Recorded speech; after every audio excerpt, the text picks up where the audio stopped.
All right, welcome to the Oregon Ducks Live on the Voice of College Football. I'm Bjorn Bergstrom. I'm Brody Gobler. And I'm Brendan Eberly.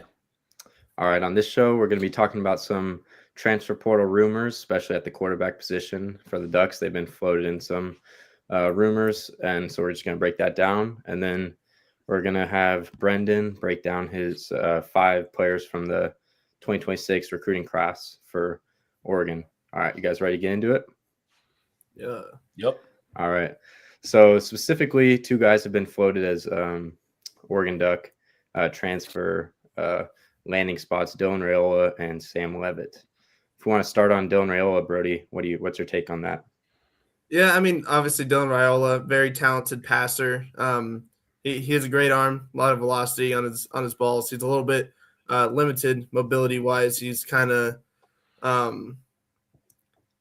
like a slightly stronger arm version of Daniel Jones, but a little less athletic, obviously, because Daniel Jones can actually get out there. But he has a good deep ball, makes solid decisions, and yeah, I think he would be a great fit for Oregon. I think he sees the history of the quarterback position that Oregon's building right now. I mean, we just had 4 Ducks start in the NFL and win their games, so that's huge. DG, obviously, in that mix as well.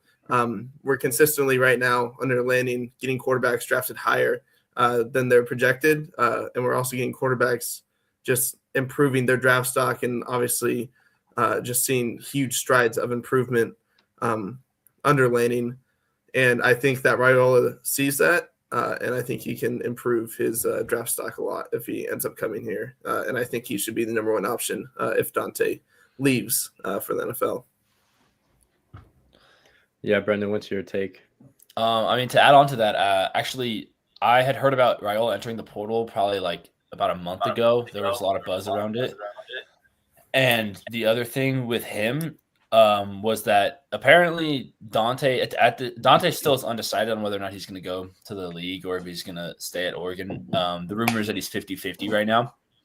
But something that I do know is that Dylan Raiola had actually talked coming to Oregon initially and sitting behind Dante Moore for a year. So there's actually a world where Dylan Raiola transfers here, kind of sits behind Dante Moore and kind of does what Dante Moore does, and then, uses a redshirt year so that he'll be a redshirt junior. He'll be draft eligible, and he can, follow in Dante Moore's footsteps as a top 5 pick or whatever it is. He'll end up being a first-round pick no matter what. And I think Dylan Raiola should be our number 1 option. We'll touch on some of the other guys later who I think we should also go after, but Dylan Raiola is definitely a great option. Yeah, I mean, you broke it down. The blueprint's been set that, Dante sit behind an established starter for a year and learn the offense, kind of develop behind the scenes for a year. And Raiola still hasn't used his red shirt. So I still think it's on the table even if Dante returns. I know might not be exactly what Raiola wants, is to not start for a year.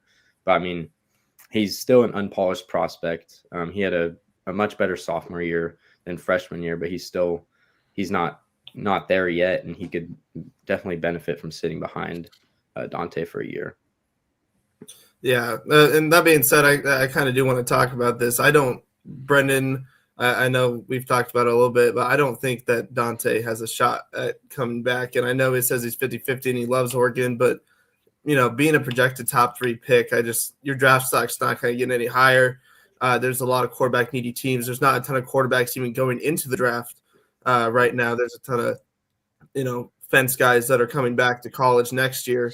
I just don't see a world where Dante comes back because you might get more NIL money for a year, but you're delaying that next contract that's 50 to 60 potentially by the time he's due for a contract. You're delaying that an extra year. And while it might be better for his career long-term in terms of development, he's going to have a great supporting cast. I just don't see a world where it would be smart to come back. And I love him. And I know you're going to disagree, but it would be stupid. And if you look at like the precedent behind this, nobody that is a projected top 3 pick at quarterback or just in general ever comes back. I can't remember a single time that has happened. So, yeah. Well, you're okay, sure, he's a projected top 3 pick right now, but we don't know what the actual NFL GMs are saying. Not to mention, you're discrediting how much value NFL GMs place on experienced quarterbacks. I mean, look at where Bo Nix went, look at where Michael Penix went, even look where Dylan Gabriel went. In a top 3 round pick. And I think you're completely disregarding the fact that NFL GMs. I mean, we're looking at Drew Aller, Garrett Nussmeier, Lenora Sellers, Katie Klubnik. All those guys came back for an extra year in college, right? And you're saying, oh, well, that was a mistake, right? I think that was because NFL GM said, hey, we haven't seen enough of you yet. We need to know for sure that you're going to be a guy who we can rely on with our franchise. This isn't college where you can just go hit the portal, get another guy. This is the NFL. Not to mention, after seeing how 4 of those guys really struggled this year, do you really think an NFL GM is going to say, hey, we've seen you play for, maybe 15 games in college with a good supporting cast. You know what? Let's spend a top 3 pick on you. No, they want Dante Moore to go back and see what he can do and see if he can produce again at a high level. It's simply what NFL GMs want to see. I just don't think there's yes, he's projected in the top 3. There's just no way that he's genuinely. I think he wants to come back to Oregon more. And also, you're assuming that he's gonna get a $50 to $60 million contract for a second contract. Like, you're assuming that. That's not saying, hey, he could get hurt. Hey, it could not pan out. But if he were to come back to Oregon, he's guaranteed to earn a lot of money that realistically he can utilize for the rest of his life if he, plans to use it well. Like, he's going to get drafted no matter what. I still don't think he's actually going to end up being a top 3 pick. I think that's what he's projected as. But as you see every single year, projections are usually way off. So I got 2 things on that, Brody, real quick. Right. So Dante was actually asked about this yesterday, and he said, quote, "There's not a decision yet. I don't know." End quote. So he's not denouncing any rumor either way. So Brendan, like you said, or whichever one you guys said, he's 50-50 still. Got a big decision to make. But I think the question is, it's not whether he's going to be drafted in the top 3. I think it's whether it's his development. Because I think if the Raiders, Jets, there's a couple other teams that need quarterbacks that are going to finish at the bottom of the standings. They're going to take Mendoza and Dante Moore regardless. They're not going to let them slip through the cracks. But it's just, I think the question is the development. If it would suit him better for another year at Oregon to be in the college level, and then fully develop. But the NIL, he's going to get a lot of money in NIL, but the first NFL contract is $50 million for a top 5 pick. That's generational money as well. And it's, like Brody said, it's close to the second contract.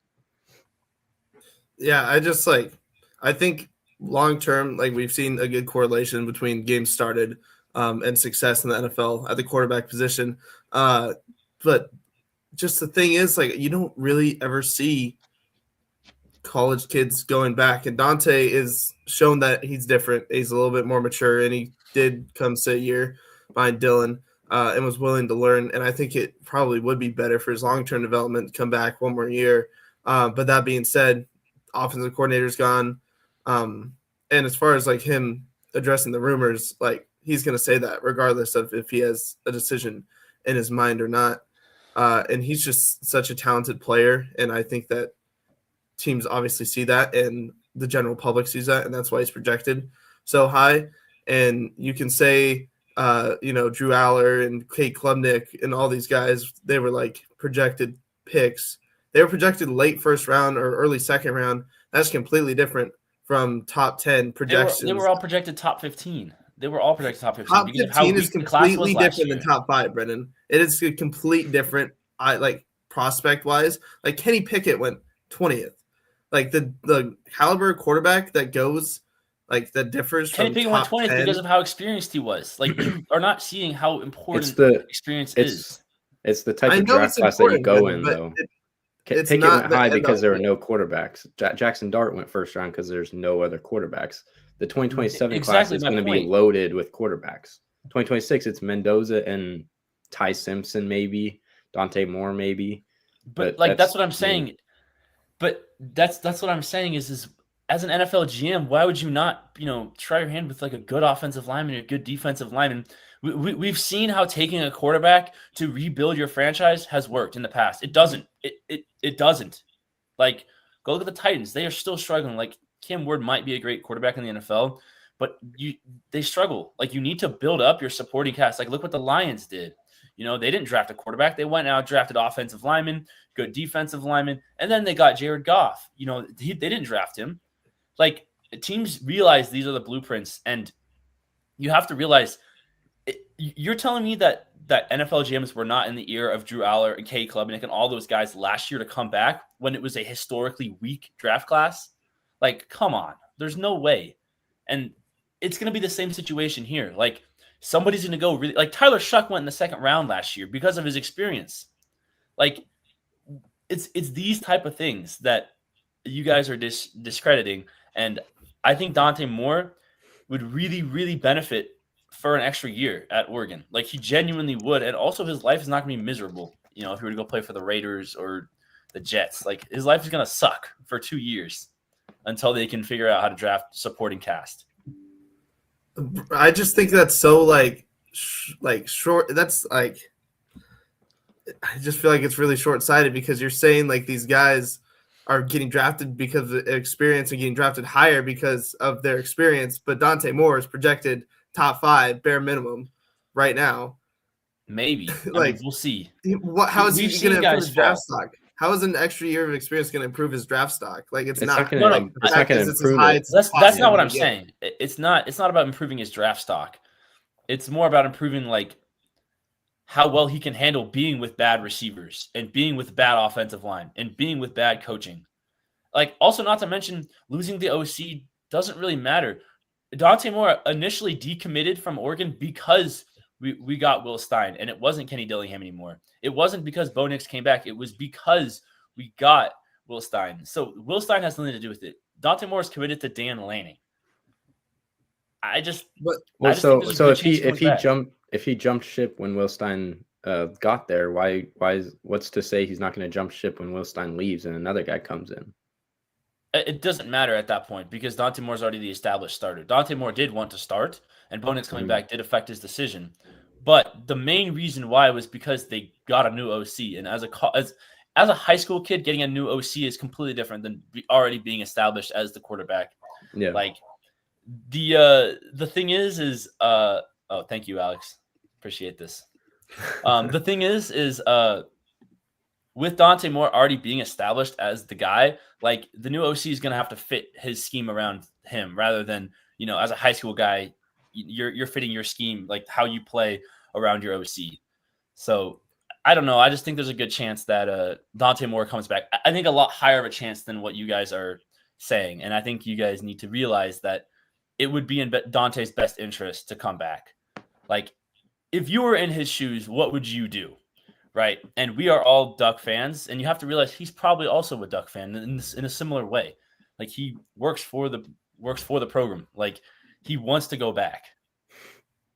I mean, I think for his development, it's the smart decision to go back. But I think financially and just from the opportunity is right in front of him to be a top 5 pick, to make this massive life-changing amount of money, and you don't risk injury, you don't risk, you know, kind of hurting your draft stock in any sort of way by just going now.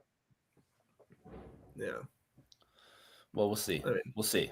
Anyways, we can move on from this Also, topic. Well, the last thing I'm going to say is the offensive coordinator thing is a lot bigger deal than you think it is. And I know, like, it might be a similar system, in-house hire and all, but it's still different. Like, it's still different play calling. Like, it's just like there. You see time and time again how much a change of offensive coordinator affects a quarterback and a quarterback's development.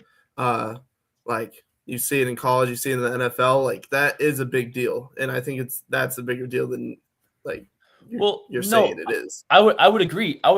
But also at the same time, this is a good thing for Dante Moore because, again, we're talking about going to a team like the Jets or the Raiders.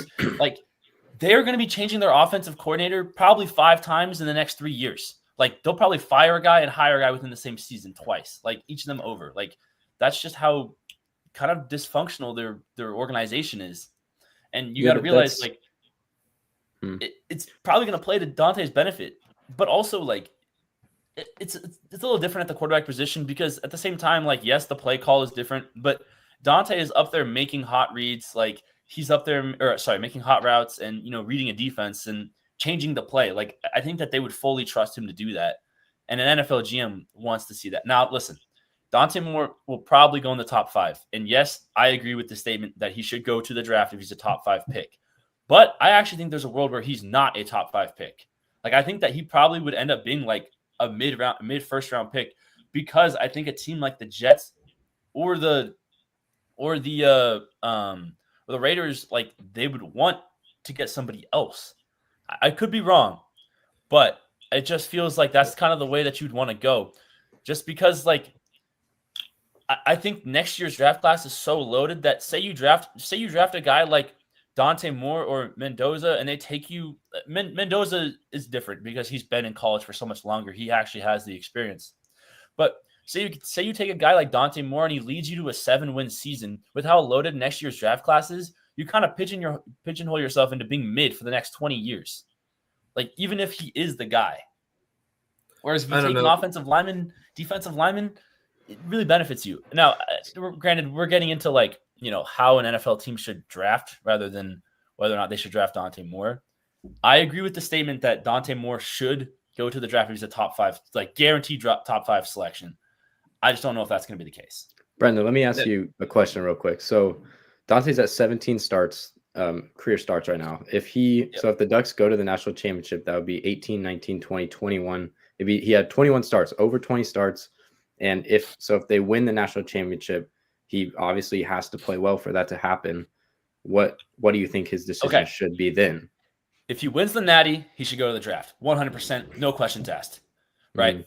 But you've mentioned it before. This is a 2-year plan, it feels like, with Dan Lanning's team. The way that it's run, the way, like, how young we are, it feels like it's a 2-year plan. You're telling me that the QB isn't a part of the 2-year plan?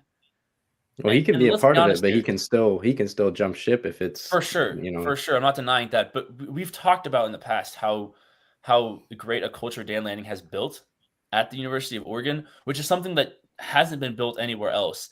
And these guys are bought into the program, like, simple as that. And that is something that we need to keep in mind. Like, again, if you're in Dante's shoes, yes, you're looking at, a top 5 pick. I think you should take it, but I think we're, overlooking some of these other factors that can really play a huge role into his decision. Say we go out there, beat JMU, or even lose to JMU, or we lose to Texas Tech. Like, we should beat Texas Tech 100 times out of 100 times. Definitely. Like, you know what I mean? Don't you feel like Dante Moore's gonna have some unfinished business? Especially there's still just so much to play out. Like, if he loses to Texas Tech in, like, disappointing fashion, that would definitely hurt his draft stock, I think. It doesn't hurt the talent that he's shown, but, like, no. Yes, and overall that's what draft I'm stock saying. it does. And that's what I'm saying. Like, listen, if he goes on to win the Natty, sure, he should go to the league. But again, like, we're talking about a guy who's gonna go potentially play for the Jets, play for the Raiders. As an athlete myself, as a competitor, I want to win no matter where I am, like, whatever I'm playing. Do you not think he's going to have a better chance to win a title, a Heisman, whatever, at Oregon, or, playing for the Jets, or, playing for the Raiders? Sorry, Bjorn. He's a Raiders fan, but yeah, I know. I'm saying he's dissing the Raiders constantly, Bjorn. You got to say something. Yeah, I mean this. So. I mean this more towards the Jets, but you get the point. No, yeah, but I think one of the things we're overlooking a little bit is right now that the Giants have the number 1 overall pick, and they have their guy in Jackson Dart. Whether that's the right decision or not, you can debate that. But the team like the Rams, who have 2 first-round picks, they're number 9 right now where the Falcons are, and they had their second first-round pick. Like, they are in a spot where they could trade up for a guy like Dante Moore, and that would be a huge thing for Dante, because he can sit behind Stafford for 1 more year, and he can develop. So I think Dante's floor is absolutely number 9 to the Rams right now. And I would agree, but again, we're talking about some other factors. Like, listen, the Rams looking for the future is a good thing, but also you do have an aging Matt Stafford, an aging Devontae Adams. Like, but the rest of the team is so young. Like, even the rest of the team, right? But again, like, with how talented they are, and a lot of these guys being in their prime, like, you're looking at probably trying to win a Super Bowl, right? Because winning a Super Bowl is kind of more important technically than drafting a QB for the next 20 years. Now, again, that's kind of up in the air, but something to keep in mind. Yeah, but look at the Packers blueprint. They did it twice already. They had Favre and they drafted And how many Rodgers Super Bowls in have the they first won round, the and then last they 10 drafted years? Jordan Love. Huh? How many Super Bowls have they won in the last 10 years? Hey, I'm not the last 30 years. saying The last 30 years. It's worked rad. one time for them. Like, you see what I'm saying? Like, yes, in theory, it's a good idea, but you want to win Super Bowls. Like, that's the mission. Yeah.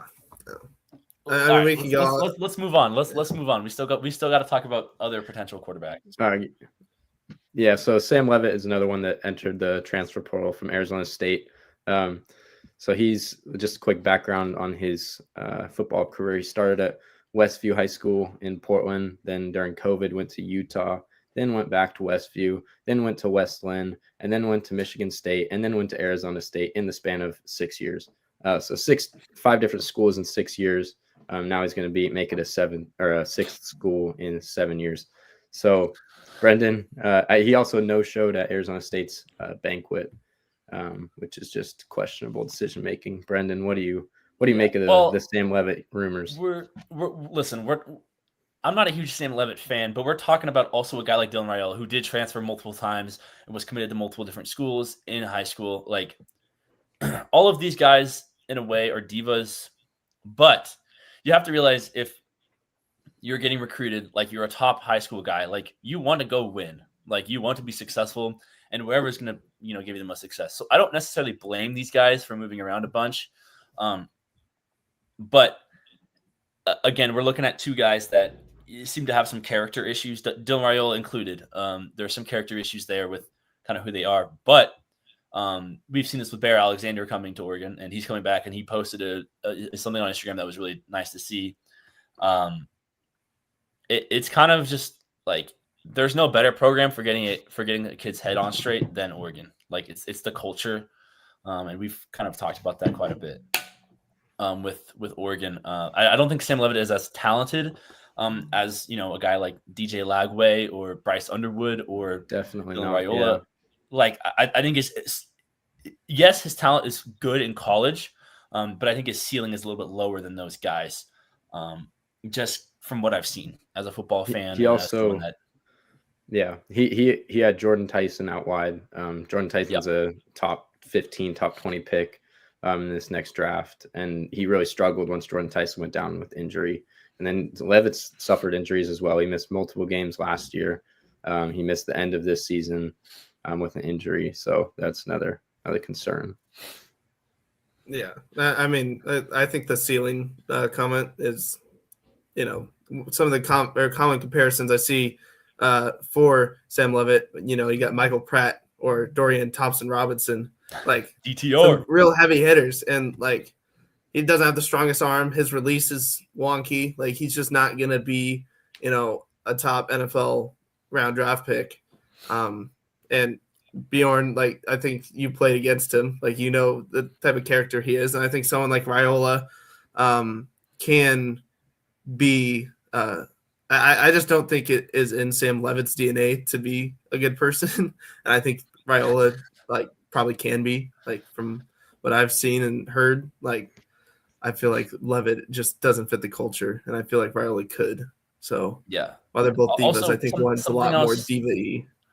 Yes, I agree 100%. Something else we're completely discrediting is, Dylan Raiola is known for being the Patrick Mahomes clone. Mahomes tore his ACL, so Dylan Raiola is going to have to tear his ACL also, and they're going to have to sit out the year together. So good chance Dante Moore comes back because of that.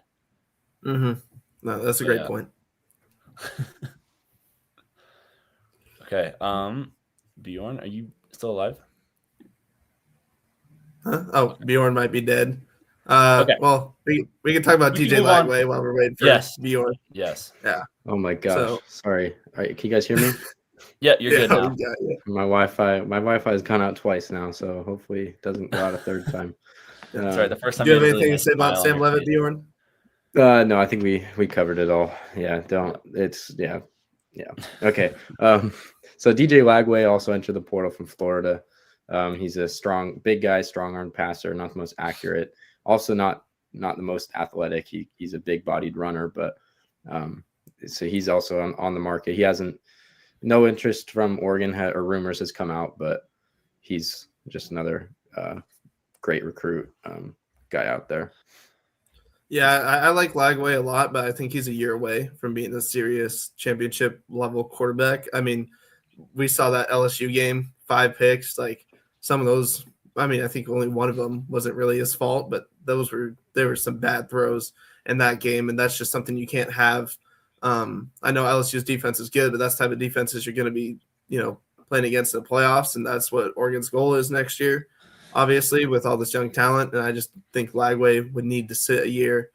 And I don't know if he's interested in that. Maybe to be a championship level QB. So. I would agree with you. I think he is raw. He has all the talent in the world. I think he has the most talent in college football as a quarterback. He just has to find a way to unlock it. The other thing with him though is like, again, we said the same thing with Bo Nix when he came in. Like Bo Picks. Let's not forget that's his nickname was Bo Picks. Now he's putting out 4 touchdowns for the Broncos against the Packers like on Sundays. Like there is no better quarterback factory in the country if you want to transfer in and become a superstar quarterback than Oregon. And I wholeheartedly believe that. And I think some development of DJ Lagway could go a long way, even in just the spring and over the summer and the fall.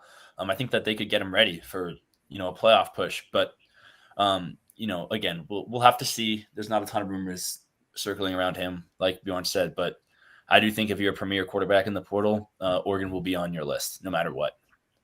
Yeah, definitely. It's an environment for successful quarterback play, and Florida has not been that. Bryce Underwood is also another guy who he hasn't entered the portal, but his head coach Sharon Moore is obviously in with that whole situation. So they have an interim coach serving for the bowl game, and then they're going to look elsewhere for another head coach. So that's another one that could be on the market. So it's really shaping up to be a very talented transfer portal pool of quarterbacks. Brody, what's your thought on Underwood? Should he stay, or do you think he's going to head out?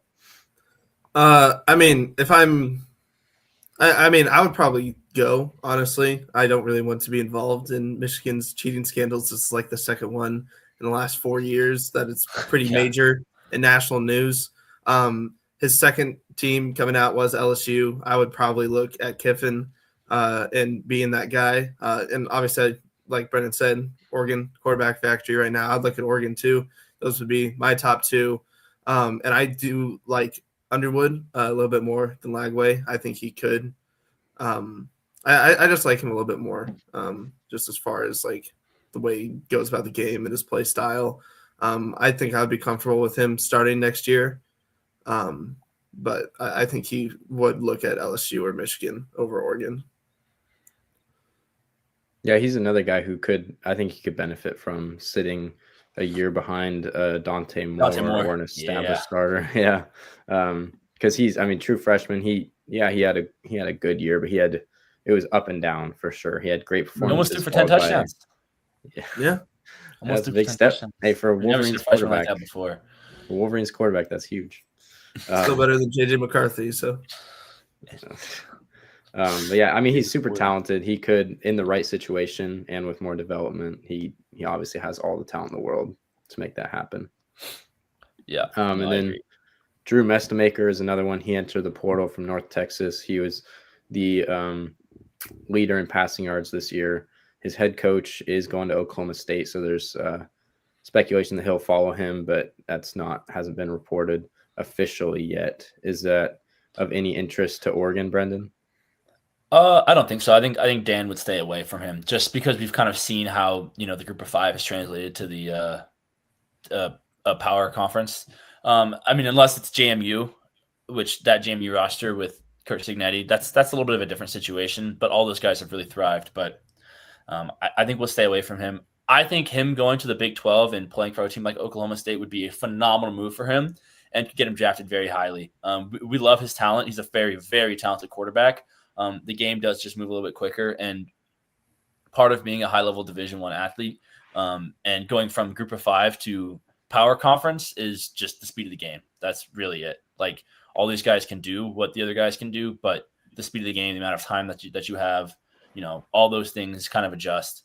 And I think, going up there and torching the Big 12 is something that he could totally do, whereas I don't think he could do that against the SEC or even the Big 10. But the Big 12 is a place that I think is a good kind of stepping stone power conference, I guess, for going to the league.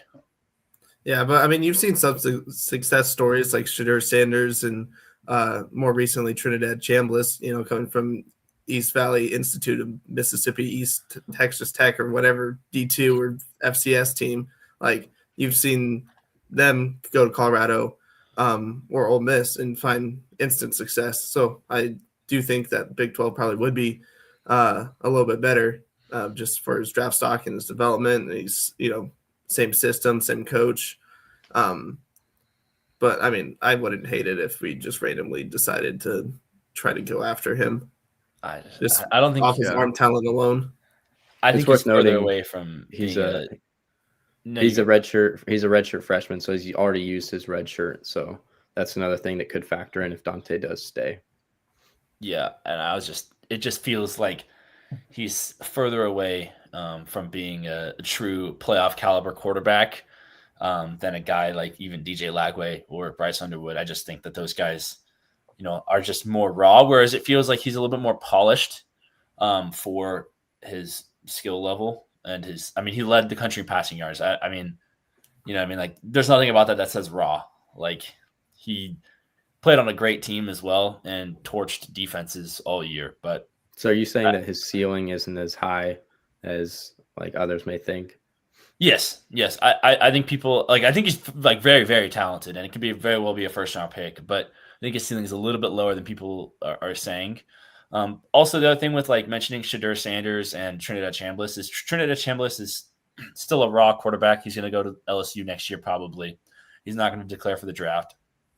Like, yes, these success stories happen, but they're not very common, and there are always exceptions to the rule. Shedeur Sanders was, Deion Sanders' kid. Like, there's an exception right there to be made. So we'll see. But I think we should go after a guy who's fairly established. I think Dylan Raiola is the best choice. Yeah, I do too. Yeah, I would be in agreement there as well. So Brendan, if you're ready, we could start diving into keep going on that National Signing Day review. For sure. So last week a couple weeks ago, we talked about the first 7 guys. 5 of those guys being 5 stars, 2 of them being very high 4 stars, 5 stars in some sites. But we're gonna get started off with another safety in Devin Jackson. He's 6'2", 195. I liked his film. I didn't think it was like anything like super special. Like when we were talking about watching Washington last week, I was like blown away. But Devin Jackson, he plays in some pretty high-level high school football. He's a great open field tackler. He's got great instincts, and he's got a really good ability to play the ball, whether that's getting the interception or swatting it.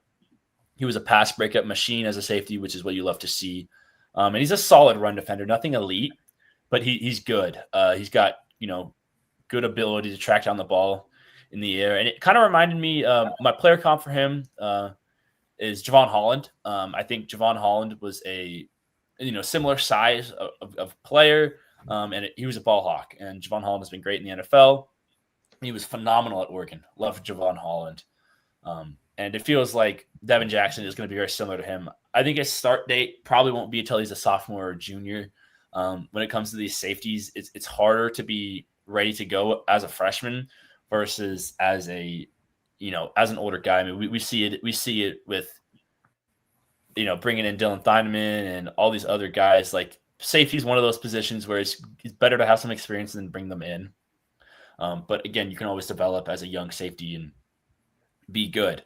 And then my draft projection for him is I have him just as a late draft selection, probably in the later rounds. I think he could very easily play himself into being a top 2-round pick, kind of like Javon Holland. But I think as of right now, I'm just going to say that he's a late draft round selection. I think he will get drafted. He has the talent and the size. It's just a matter of if he can develop his run defense, maybe put on a little bit of weight, and kind of fill out his frame a little bit better. Do you have anything to add about him? Yeah, I think that Aaron Flowers' early career arc is something that could be something with Devin Jackson. Like Aaron Flowers is a redshirt freshman, didn't play much last year, came in as a 4-star, and then now he competed for the starting job alongside Thieneman this season, and then kind of got that job around week 3, week 4, and now he's a solid contributor. And I think that or another year could be Devin Jackson. Yep, I couldn't agree more. Yeah, I think one of the other guys that he kind of reminds me of reading his scouting report is Evan Williams. Good tackler, maybe a little bit slow foot speed wise, but I mean, Lanning continually goes for these really willing tacklers that are just versatile athletes. And while his foot speed might not be there, he does have he's fluid, and he moves well in space and can play man to man a little bit. So I think that impresses me. Yeah, no, I mean, kind of like Svan said, was Hampton is one of the best developers in the country. We see it with our DB room. Does a great job every year. Also, we will touch on transfer portal guys in a future episode, but this is also somebody to keep in mind. He's a phenomenal receiver at Colorado right now. But I digress. Let's move on. So Tommy literally Kofi, just entered the transfer portal. Oh, sorry. I was going to say entered transfer portal while we were on. Really? Just now. Yeah. Like I was going to say, I didn't know that he was in the portal. And so I saw that and I was like, huh? But that's big time stuff. He could be a stud. He was a high 4-star a couple years ago, and he's a talented receiver. Yeah, 9 minutes ago he entered. But really, real time breaking news. Yeah. Yeah. Somebody else who's exciting that I'm actually, he's one of the guys on here that I'm really excited for is Tommy Tofi. He's an absolute beast of a man. He is an interior offensive lineman listed at 6'7". He's 330 to 350, depending on what site you're looking at. But some of the things I was saying about him is like that I saw, and from watching his film and from what other people said was his ability to move at that weight and size is impressive. He's 330 to 350 pounds, and he moves like he's 300 pounds, which is impressive. He's a big guy, so he's a good run. He's just a road grader in the run. Great run blocker, big explosive lineman with a lot of quickness for his size. And Oregon has historically done a great job with like recruiting these kind of Samoan offensive linemen. I mean, we do it every year, and I expect that Tofi will be another big time pickup for us in that regard. My player comp for him is Andrew Pete, who was a first round pick a while back, kind of a huge guy like that. And I think when it comes to Tofi, I do think he needs to develop his size a little bit, just get a little bit more fluid with his body, which is difficult at that size. And so I believe he'll redshirt, and then I think he'll probably play as like a sophomore or junior. But that's where I have for his start date. And then for his future draft projection, I believe he'll be a first 3-round selection. Whether he slims down and moves to tackle or he stays at guard, like he's just a unit of a man. Yeah, it also says here shot put reps of 43.9 and 4.25. So you just see the explosion of him, and just freak athlete. And what really flashes is his agility for someone that's that huge. I think he will be really good as a guard, and I think 1 year you can definitely see him redshirt freshman or redshirt sophomore starting. On the line. Yeah, Lanning loves these road grading guards that can open up the run game. That's what he wants the offense to be fueled by, is a run game, open up the pass game. So this is another great addition. All right, now on to probably my second or third favorite. Actually, you know what? He's my favorite player out of this signing cycle, and that's Tredarian Ball. He's a running back. He's listed at 5'10", 175.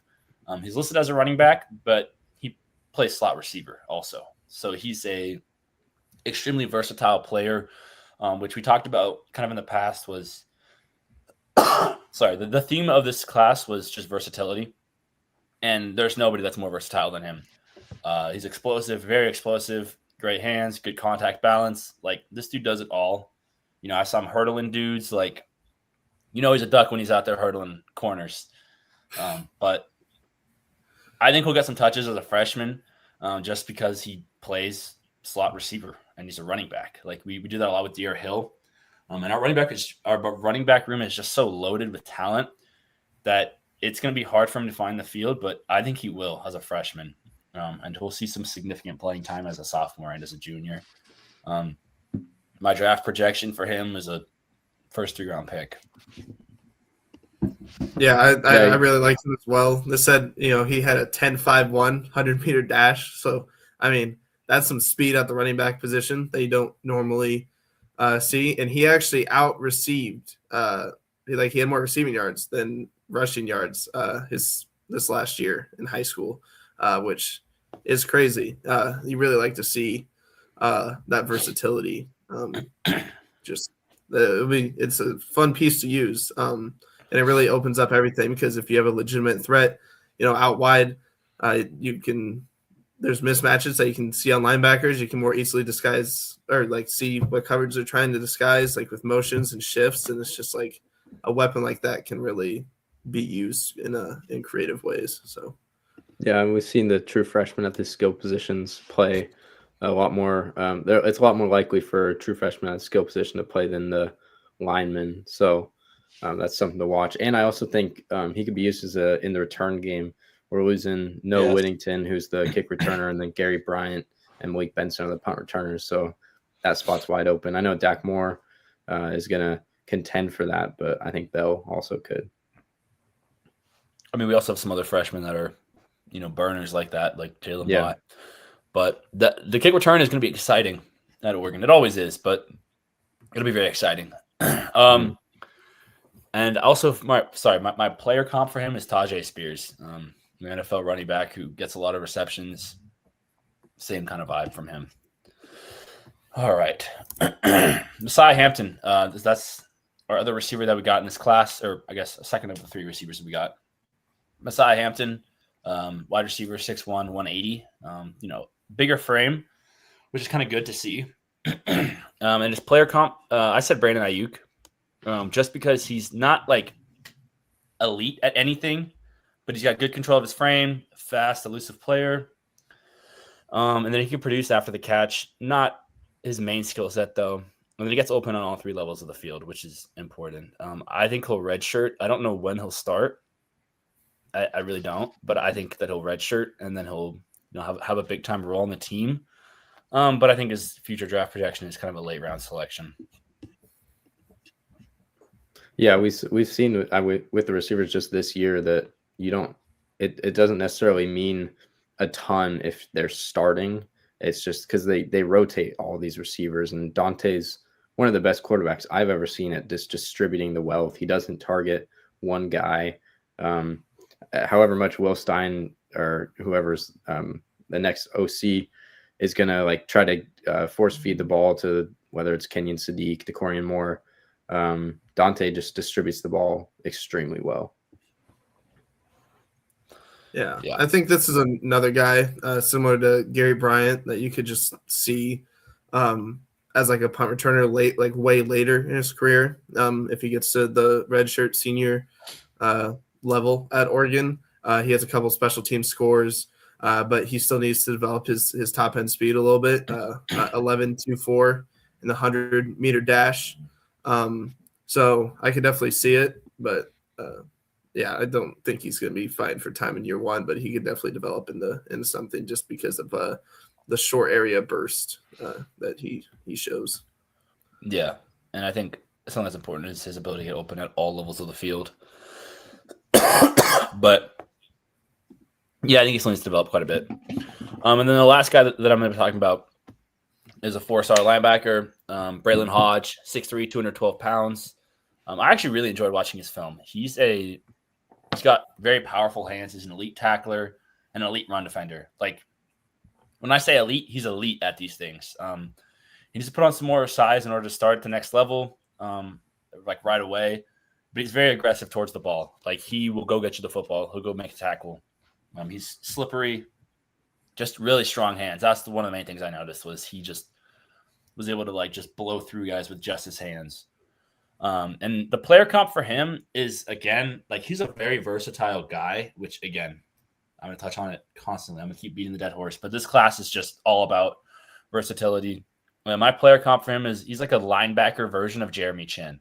Very similar size to Jeremy Chin, but he just plays a linebacker role rather than safety, where he's just going to be kind of in the box, just there to stop the run. He can play coverage. It's not what he's good at, but he's just a great run stopper. I think he'll probably redshirt, and then he'll probably play as like a sophomore, redshirt sophomore. Yeah. And then sorry, hold on. His future draft projection is probably, I think he'll be a 5th round pick. Yeah. So one of the things that I didn't have time to sit down and watch him, but one of the first things on a scout report is he's a natural leader on and off the field. He's a captain, has tremendous off the field work ethic. Shout out Greg. But like that's a huge thing, especially at the middle linebacker position. Like that's something you want to see. As you know, a Mike or a green dot guy, you want to see that, and as well as his fluidity that you're talking about, and his versatility as an athlete, and the fact that he is shown strength, despite only being around 210 pounds. Like these are big. These are the things you want to see at middle linebacker. So. Yeah, I know he's only a 4-star, but I think Braylon Hodge is one of the most important guys that Lanning will have to develop, because the linebacker position is losing Betcher. Mixon and Jackson haven't really stepped up in the way that they have needed to, and they will next year. I mean, a whole another year of improvement. But after them, I think Hodge is the next guy to step in as the green dot. Yeah. I mean, when it comes to middle linebacker, I think the portal is going to be where we go. Yeah. But kind of like Brady mentioned, like it's good to have a natural leader. It helps to have guys that have been in the program for 5 years. I mean, we look at Jeffrey Bassa and Bryce Betcher. It just really helps to have a guy that's been there for a while. And it's a little bit harder when you're a transfer coming in and having to lead your defense. So I think it's good that we're getting the guy who's a natural born leader as a young freshman. All right. That's all I have for my player comps. Or that's all I have for my scouting now. All righty. If we want to get into the next part, it'll be our draft. So with the college football playoff game coming up, we're going to be drafting our best, or the Ducks' best bowl game performances individually. I think, who wants to go first? I think Brendan's gone first most of the time. Brody, do you want to go first this time? Nah, sure. I don't. Okay. Yeah, I'll go for it. Yeah, I'll start with this one. It's one of the more memorable ones. Mariota's 2015 Rose Bowl against FSU, 338 yards, 2 touchdowns, 62 rush, and a touchdown. Won the MVP of the Rose Bowl game. And, these other games that I'm looking at, I don't know if they have the same stakes as the Rose Bowl, first college football playoff. So I'm going to go with the man who stepped up, and I'm going to go Mariota. All right. I can go next. I will take Justin Herbert's 3 rush touchdowns in the 2019 Rose Bowl against Wisconsin. He was also named the offensive MVP, and this was his last game. So this was really an iconic finishing touch to his Oregon career. Yeah. All right.